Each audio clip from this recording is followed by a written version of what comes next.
Le compte de taxes des Rouyn-Norandiens grimpera en moyenne de seulement 1,97 %, une augmentation en dessous de ce à quoi on nous a habitués dans les dernières années. On a commencé à travailler le budget en décembre 2023. Le taux de 1,97, on en est vraiment fiers. Une légère hausse, toutefois dopée par la valeur d'une maison moyenne à Rouyn-Noranda qui a, elle, augmenté de 23 %.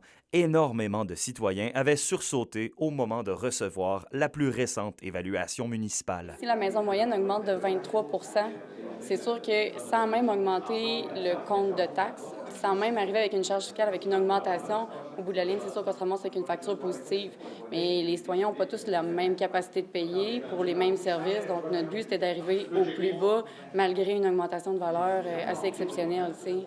Pour chaque dollar puisé aux citoyens, le plus gros morceau est encore une fois mangé par le remboursement de la dette de la ville qui s'élève à 145 millions de dollars.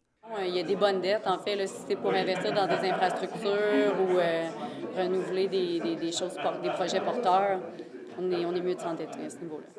Un bilan qui ferme officiellement les livres sur l'année 2024. La mairesse dresse un regard positif sur le travail accompli cette année. Il y a eu de nombreux défis, des enjeux importants, mais on a tellement de belles réalisations qu'on pense au projet de Parc régional Kekeko qui avance, qu'on parle des jeux aquatiques à Nicoya, le transport en commun gratuit. C'est donc avec le plus grand budget de la région, un peu plus de 118 millions de dollars, que Rouyn-Noranda met le cap sur 2025. Une année où le travail sur le plan climat et sur l'adaptation au changement climatique sera mis de l'avant. Alexandre Cabana, RNC Nouvelles, à Rouyn-Noranda.